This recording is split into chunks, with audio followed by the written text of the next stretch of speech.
Welcome back जनाब। Bulletin के आगाज में सबसे पहले आपको बताएं कि सेनेट के 43 नौ मुंतखब अरकान ने हल्फ उठा लिया है। प्रिजाइडिंग ऑफिसर इसाक डार ने नौ मुंतखब सेनेटर्स से हल्फ लिया। पीपल्स पार्टी के 18, नून लीग के 14 और JUI फे के 3 सेनेटर्स ने हल्फ उठाया। सुन्नी इत्तेहाद काउंसिल और MWM के एक रुकन ने भी हल्फ उठा लिया है।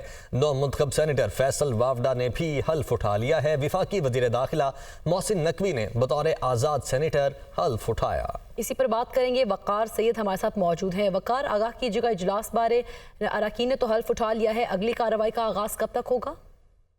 जी बिल्कुल, इस वक्त जो 43 नौ मुंतखब सेनेटर्स हैं उन्होंने अपने जो है वो का हल्फ लिया है।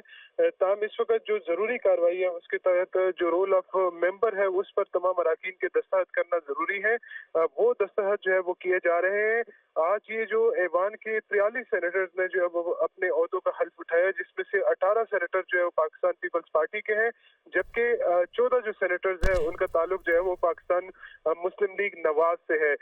इसी के साथ एक जो 3 सेनेटर्स हैं वो JUI फे के हैं और 3 आज़ाद सेनेटर मुंतखब हुए थे, जिसमें अनवारुल्लाह काकड़ और वफाकी वजीर दाखिला मोहसिन नकवी ने जो है बतौर सेनेटर अपने ओहदे का हल्फ जो है वो लिया है।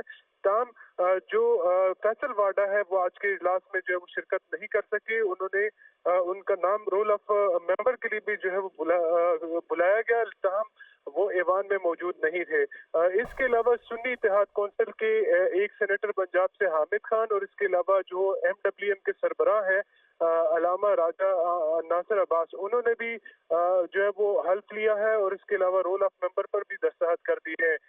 वजीर खारजा इसाक डार, वजीर खजाना औरंगजेब खान, वजीर पेट्रोलियम मुसद्दिक मलिक ने जो है वो रोल ऑफ मेंबर पर जो है वो दस्तखत किए हैं।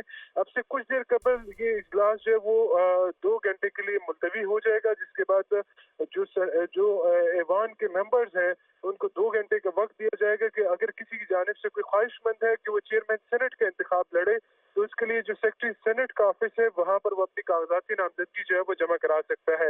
इसके लिए जो कानूनी रिक्वायरमेंट है उसके मुताबिक जो तजवीज़ करंदा और तायीद करंदा का बतौर सेनेटर जो है वो होना लाजिम है, जबकि वहीं पर जो है वो सेक्रेटरी सेनेट उन कागजात की जो है वो स्क्रूटनी करेंगे। लेकिन ये स्क्रूटनी आम इंतखाबात से बहुत मुख्तलिफ होती है। इसमें जरूरी जो कवायद है वो चेक किए जाते हैं कि जो मालूमात फराहम की गई हैं वो दुरुस्त है या नहीं।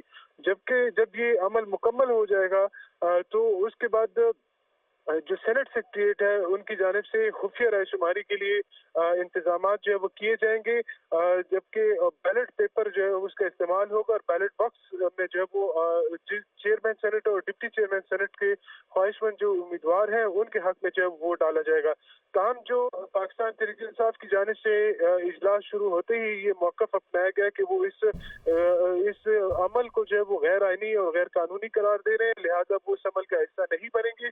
जिसके बाद ये तवक्को की जा रही है कि जैसे ही 12:30 बजे दोबारा ये इजलास शुरू होगा तो उस वक्त जो यूसुफ रजा गिलानी है, क्योंकि वो हुक्मरान इत्तेहाद के जो है वो मुतफ़िका उम्मीदवार हैं, तो ये इम्कान जाहिर किया जा रहा है कि यूसुफ रजा गिलानी। वकार सैयद आप हमें आगाह कर रहे थे।